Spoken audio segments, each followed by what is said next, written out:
Good evening, everybody, and welcome to the December 4th, 2024 regular meeting of the Board of Selectmen. The First Selectman, Colin Mullen, and call this meeting to order. Everyone would stand and join me in reciting the Pledge of Allegiance.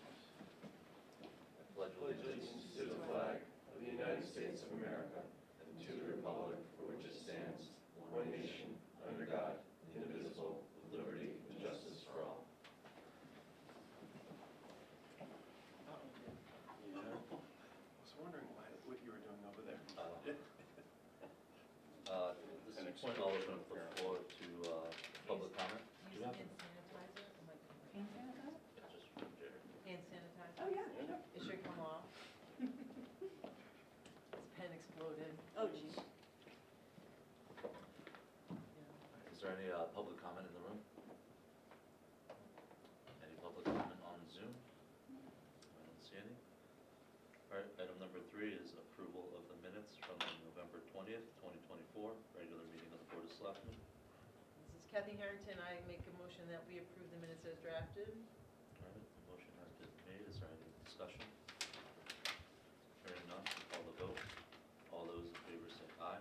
Aye. Any opposed? Hearing none, the motion carries. Item number 4 is approval of the minutes from the November 25th, 2024 joint special meeting of the Board of Selectmen and Board of Finance.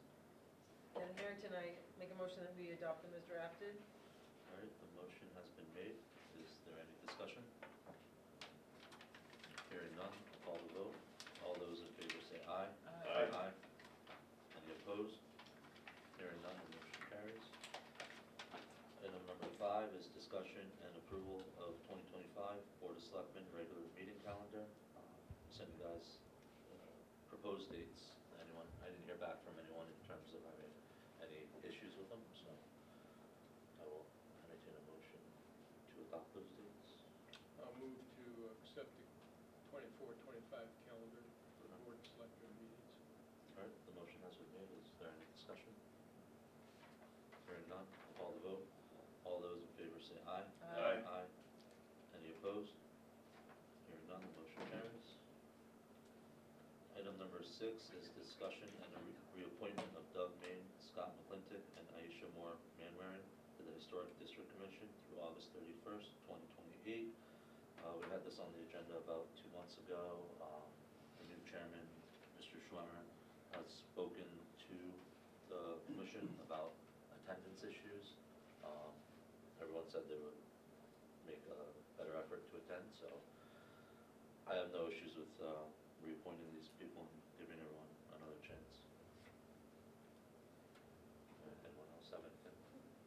So, this is Kathy Harrington. I make a motion that we reappoint Doug Main, Scott McClintock, and Aisha Moore Manwaring to the Historic District Commission through August 31st, 2028. All right, the motion has been made. Is there any further discussion? Hearing none, I'll call the vote. All those in favor say aye. Aye. Any opposed? Hearing none, the motion carries. Item number 7 is discussion and approval to apply for the Emergency Management Performance Grant and refer to the Board of Finance. John's on. So, John is on. okay. Available to Suffield is about just over $17,000 from the Emergency Management Performance Grant. It's a 50-50 federal and state matching grant. Proposing that we use this to pay for the stipend we pay to our Emergency Management Director, John Spencer, who is on Zoom with us tonight if you guys have any questions. We currently have a $10,000 stipend, and to maximize the value of the grant, I'm recommending that we apply for the full amount and also bump the stipend up to $15,000. The remainder covers fringe benefits, and then by doing this, we would end up saving just over $1,000 from what we already pay him. And then I shared with you guys what other similar neighboring municipalities pay their emergency management directors. So, does anyone have any questions or concerns? I just wanted to ask John a question. Yeah, John, can you hear us? I can, until you can hear me. John, how often do we have emergencies that you're called upon? That I'm called upon, it's not a regular occurrence. We just had one large-scale incident. Incidents that I monitor, we have at least several a month. Okay. Anyone else have anything? What fringe benefits would it cover? what are the fringe benefits? So it's like his insurance and stuff, I assume. Oh, okay, okay. I don't have any questions, this is Kathy Harrington, I just, I've heard of great things that John's done, so I very much support this home. Great, thank you. If there's no other discussion, I'll accept the motion to approve the grant resolution as presented. So Kathy Harrington, so moved, and refer to the Board of Finance, is that what we're doing? Yes, and refer to the Board of Okay. Finance, thank you. Mhm. All right, motion has been made. Is there any discussion? Hearing none, call the vote. All those in favor say aye. Aye. Any opposed? Hearing none, the motion carries. Thanks, John. Thanks, John. Thank you. Item number 8 is discussion and approval of fire union collective bargaining agreement. So really, there wasn't much to it. We added some language to be able to hire the part-time firefighters, something that we had added into the budget last year. Minor language changes. We increased the employee contribution for insurance, and then they got their annual increases along with a bonus for accepting a lower percentage. Okay. And that was it. Anyone have any questions? How long a contract is it? 3 years. 3 years? That's how we'll entertain a motion to approve the fire union collective bargaining agreement. So moved. All those in favor say aye. Aye. Any opposed? Motion carries. Number 9 is discussion on affordable housing required by the state of Connecticut. Last meeting we discussed looking at the recommendations from the Affordable Housing Committee for the planning and zoning to see if we would write a letter of support for those. Bill Hawkins is here with us tonight if we have any questions. Thanks, Bill, for joining us. Appreciate you taking the time out of your night. So I looked through some of them, kind of had some stuff, notes written here, but just thinking more, this is like a planning and zoning should make the recommendations to us. And they should be going through all these and then, saying, hey, Board of Selectmen, what do you guys think of this? And then us approving what they're looking at. So I wanted to see what your thoughts were on that. No, I agree with that. The recommendations that you're referring to are directed to the Planning and Zoning Commission. They're the folks that have developed the expertise in this area. So I think that those recommendations should be considered by P&Z. Okay. Anyone else? I agree with Jerry. The only suggestion I have is there's some way we monitor the legislature. Helen, do you get updates, like if the legislature's going to do something in this area? Because I assume that's going to be a priority, is my sense. We do. I mean, there's so many bills getting thrown around or Yeah. like that for housing, towards affordable housing, so, Tammy's good at Who keeping an eye on that. who keeps you informed? Is that someone? Her Tammy? office, you have a couple other, like, I guess organizations Okay. that are basically watchdogs of this stuff. Yeah, all right, so, I mean, Bill, it looks like we're saying, take this to planning and zoning and say, hey, guys, look, in the past, have they looked at stuff like this during your time with the town? Yeah, Bill Hawkins, Town of Suffield here. So, I mean, we look at zoning regulations and things quite regularly, not necessarily with an eye toward housing and making some of the changes that the committee recommended. So from that perspective, it would sort of be a fresh discussion. I mean, we do have affordable housing regulations now, and they should probably be looked at because they haven't been used in a while, so those are some things to discuss. But no, if I'm hearing you, yeah, the 6 recommendations and the narrative that was put together from the group, I can go to the Planning and Zoning Commission and have a discussion with them, and see what their appetite is to take some of these things on. Yeah, it looks like they take the lead on that. Yeah. And if I may, Bill, I'm not sure if you were present during some of the discussions that we've had, but it's certainly my impression that the most fruitful area of potential focus for affordable housing would be senior housing.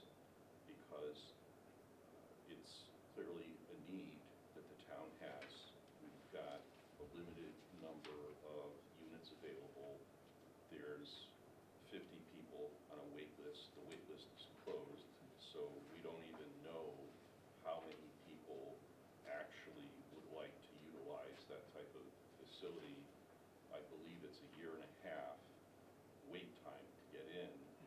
And the folks that are gonna be utilizing that kind of facility typically don't have a year and a half after they need the facility to get into a facility. And it strikes me that just having lived in town for a long time and hearing from residents that if the town were to pursue something, that's the area that would be most likely to generate resident support, especially if it's looked at as an actual need for senior housing, which has a sort of corollary product of counting for affordable housing. That's just my thought for what it's worth. Yeah, no, I hear you, Jerry. I think that was, that came through loud and clear, with what the committee discussed. And I know I've had conversations with the chairman of the Planning and Zoning Commission, everybody, I think would be on the same page with looking at it from that perspective. This is, excuse me, this is Pete. I completely agree with Jerry. Let's not forget that this is definitely, by far, this is a mandate from the state, right? But we're being proactive, trying to find creative ways and ways that we can accommodate affordable housing. And I think to Jerry's point, if there's a wait list now of 50 people that probably won't get it because there's a year and a half wait, and then the list is shut off, right? The baby boomers aren't even there yet. So that, I would assume in the next 10 years that the senior housing, we're gonna need way more than what we have now. You know, if we have a list now, we'll have a much larger senior demographic in town that will need housing. So I think I would strongly encourage planning and zoning to look at that, you know, just try and get ahead of it because it's coming. You know, the tidal wave is coming. Yeah. And if I may, another area of interest is I understand that if we increase our housing stock, in particular affordable housing stock, by 2%, so that so now it's currently 6%, the goal is 10. If we move it from 6 to 8, we're at least potentially eligible for another moratorium. Although I understand that that's getting more and more difficult to actually get from the state for a variety of reasons. Yeah,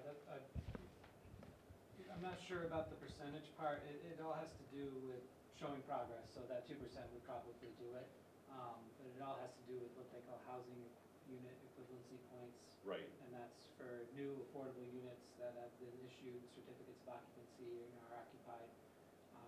So for instance, I think a rental at 60% AMI was worth like 2 points, and there's a certain number of points you need. But yeah, to your point, Jerry, I think it will be more difficult to get. It's always been difficult to get a moratorium, but to get a second one, you certainly have to show progress. They don't just hand them out, and they might be even tighter on it now with the focus on housing in the state and the country. So, yeah, no, your point is well taken. We got some numbers on it in the affordable housing plan or the housing plan Exactly. too. Right, So, that's yeah. how I got that, is from the affordable housing plan that was passed by the Board of Selectmen. And there was a discussion there about, gosh, if we get 68 of those units more, although that was a couple of years ago, we probably, Might be more.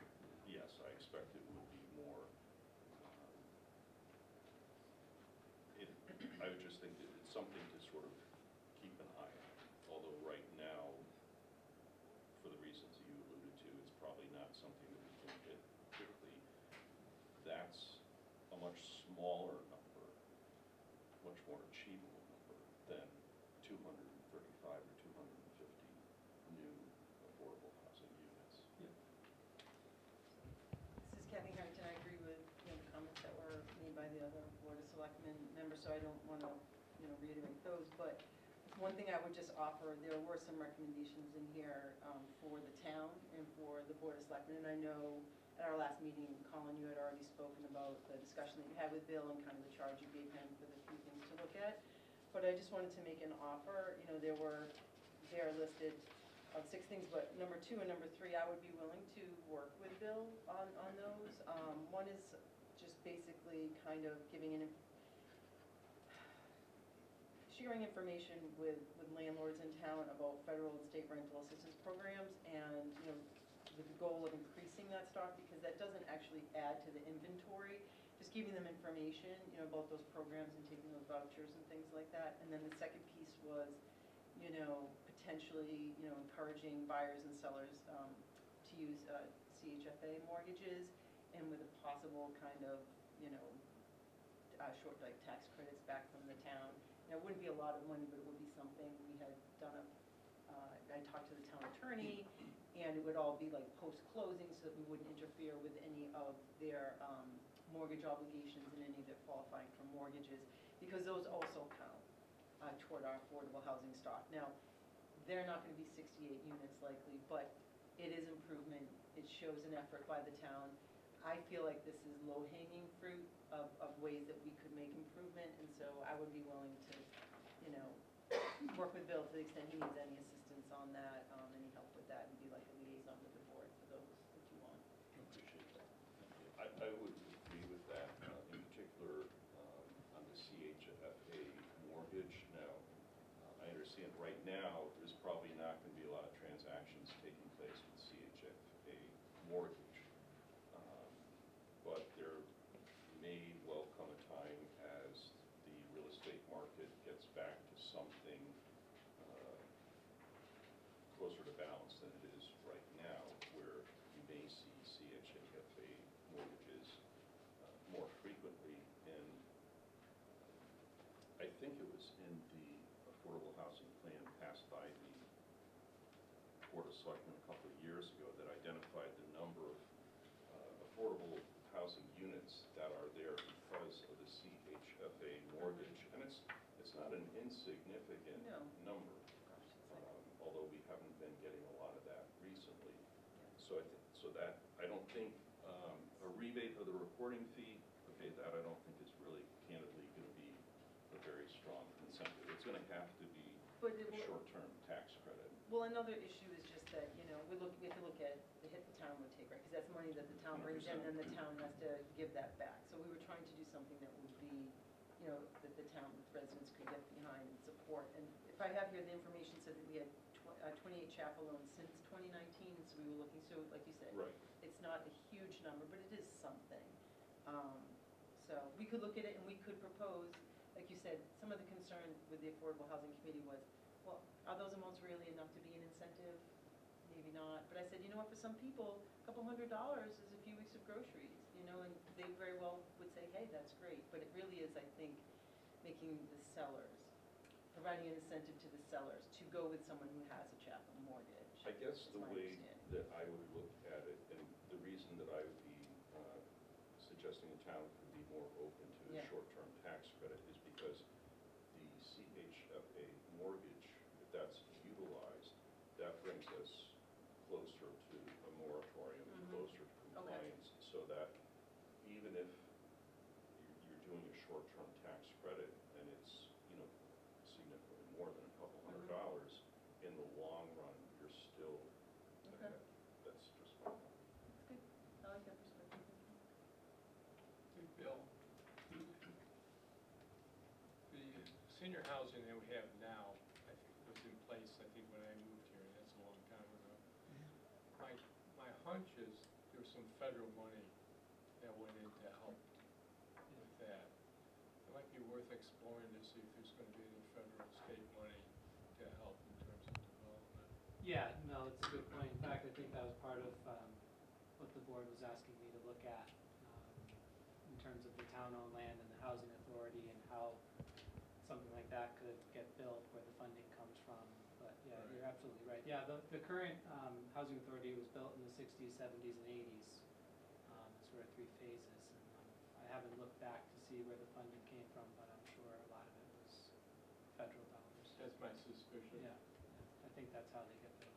So whether that's still available or not, I have no idea. Yeah, and that's what I have to dive into. You know, are there bonding options? Is it all federal? Is it, you know, how does it really, Yeah. how do these things get I done? mean, if the state's pushing it so hard as they seem to be a priority, then Mhm. they might be putting some money into it.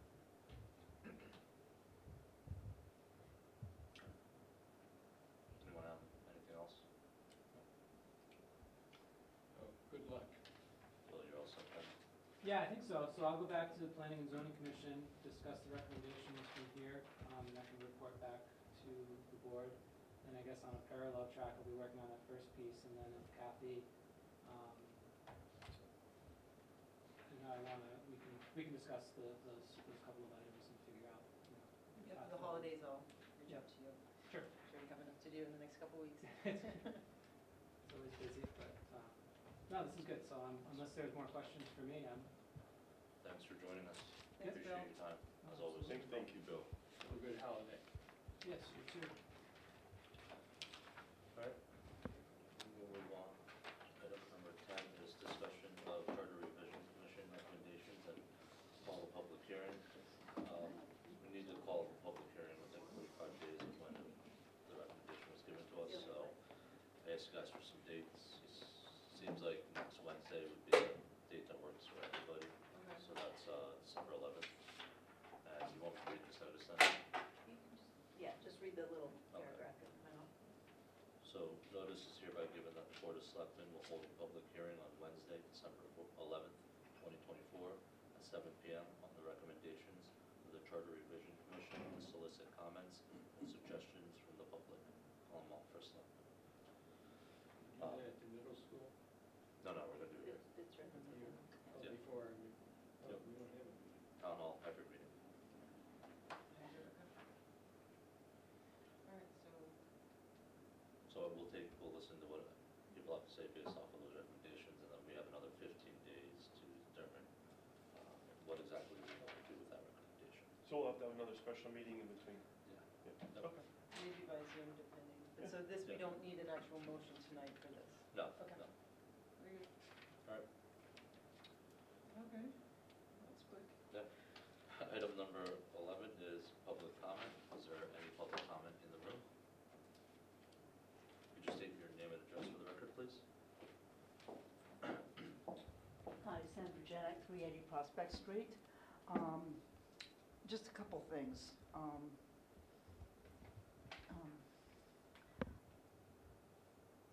On number 9, the affordable housing, I just would like to comment that whatever work that we do going forward, and I don't know if there are any requirements that include any accessible housing within the affordable housing, or any mandates for that. But I would just like to say that I also think our town needs some more accessible housing at a lower rate than what we see for some. Let's just throw that out there for food for thought. And my other comment that I would like to just make, on the discussion of the approval for the fire union, collective bargaining union, and I know recently we had another union agreement. And I don't believe that one did, and I didn't hear any comments relative to any holiday changes or additions. And again, I would just like to express that going forward, I know we have quite a few union contracts coming up for negotiation in the next year or so. And I would really like to see our town try and put some of our negotiations around the holidays and see if we can get Juneteenth added as a holiday with our collective bargaining units. It is a national holiday.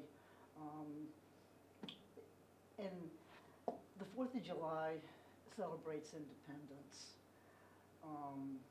Juneteenth celebrates independence and so much more.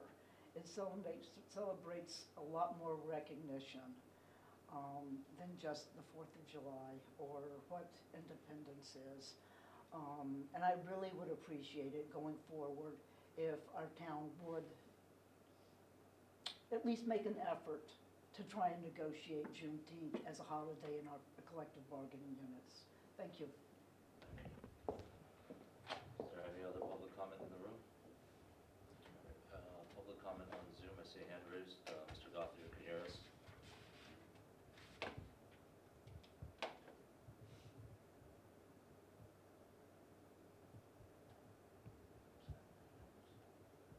Can you hear me now? Yep, we can hear you. Yes. Yes, hi, Dave Gothier, 3219 Phelps Road. I have a comment about the affordable housing. I think there's a misconception that we don't have people who need affordable housing in this town. The SBAA director briefed you recently that 25% of all ambulance calls in this town are for Medicaid. And he was asked, well, that's because of the prison. And he said, no, it's not the prison. 25% of the calls within the town are Medicaid. Not Medicare, Medicaid. And that means those are people who cannot afford normal things. And before COVID, I delivered Meals on Wheels all over this town. And I'm going to tell you, I was very surprised at some of the homes I went into. So, if you think it's only old people that need help paying their rent or having a place to live, I believe you are completely mistaken. And I think you need to go back. Look at the ambulance calls for Medicaid. Look at who is living in this town. And yes, we don't want to acknowledge that maybe, because we're a nice, quaint town. We have people who are in this town who are hurting and need help. And that's all I want to say. Thank you. Thank you. Is there any other public comment on Zoom? All right, seeing none, I will move to selectmen updates. Suffield Light is this Friday, so I hope everybody can join us for the annual tree lighting event. A reminder that we will have a public information meeting at 6 p.m. on December 19th and the town meeting at 7:30 for the emergency services radio project and the HVAC bonding. Just want to give you guys an update that we did end up saving. I think I might have given it to you, but the numbers are more solid. Over $3 million savings from last year's budget. It's a I'm sorry, combination I didn't hear that. over a $3 million savings from last year's budget. And that's just a combination of savings and expenses, earned interest, and revenues. And I hope everybody enjoys their holiday. There is no regular meeting, but I'll see you guys next Wednesday for a special meeting. And then a week after that. Then maybe the week after And then that, another but meeting in there. Anyone else have anything they'd like to share? Sure. So this is Jerry Mahoney. I just wanted to let folks know that I'm going to be stepping down from the Board of Selectmen. I'm going to be spending a significant amount of time over the winter out of state and eventually will not have a house here in Suffield. I want to thank the residents of the town for the honor of allowing me to represent them. I want to thank all the people who served with me on boards and commissions. I would like to thank Derek Donnelly for the counsel that he's provided to the Board of Selectmen over the, I think it's about 5 years that I've been on the Board of Selectmen. I'd like to thank the people that I've served here on the Board of Selectmen. Pete Hill, Mel Chaffetz, my current folks across the aisle, Melissa Mack and Tim Reynolds. I served with them. I would also like to recognize Colin Mall for the leadership that he has provided. He is someone who is not afraid to take a stand that may not be popular, a stand that he knows he's going to get static for and take some heat, and he has nonetheless done what he thinks is the right thing to do, and that is leadership. I also want to thank Kathy Carrington. Kathy is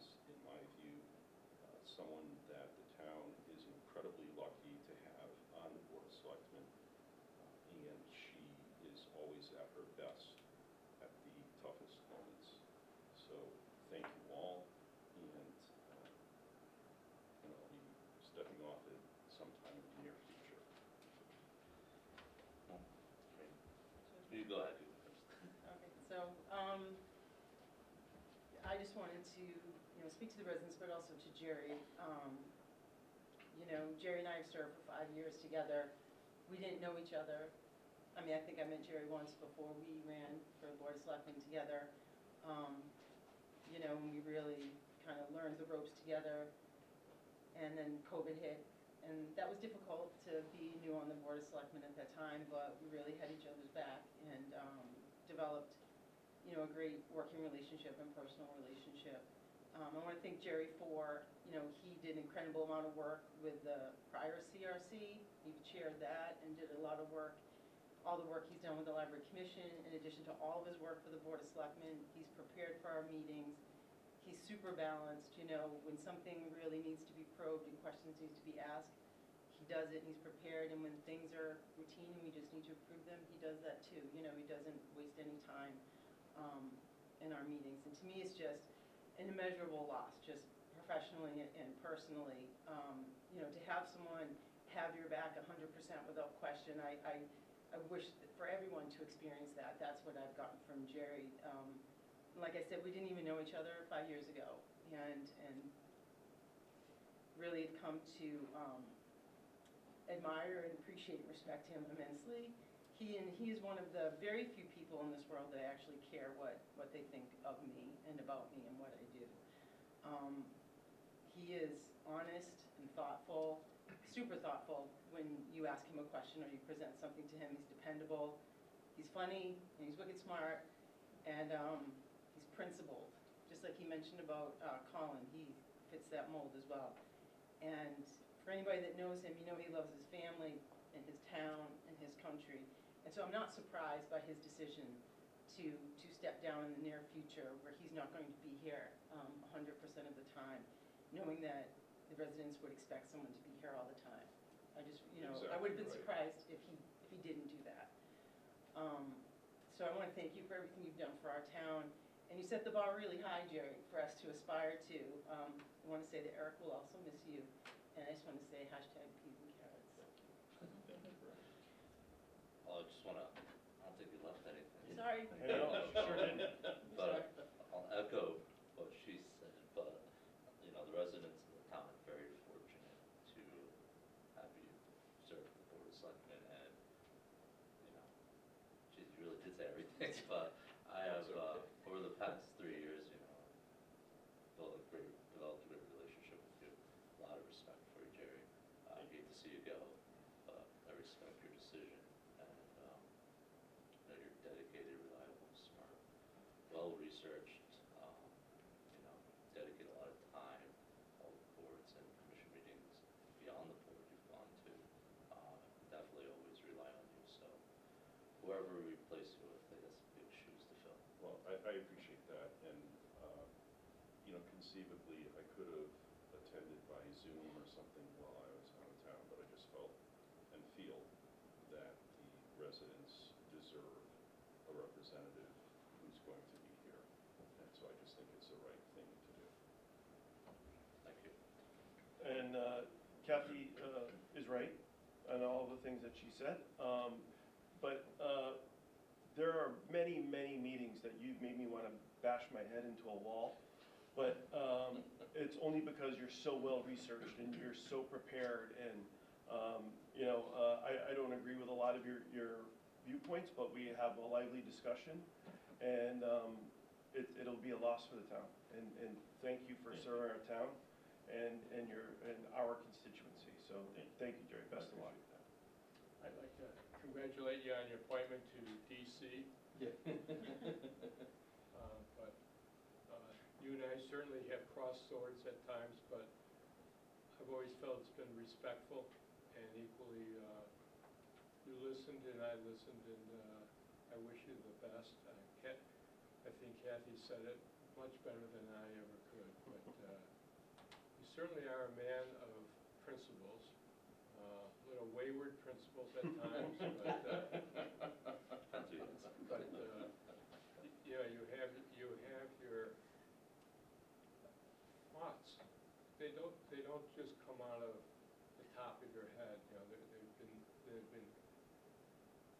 reviewed in your mind and prepared. And I can imagine when you were in practice, I'm not sure I might have been against you in any court.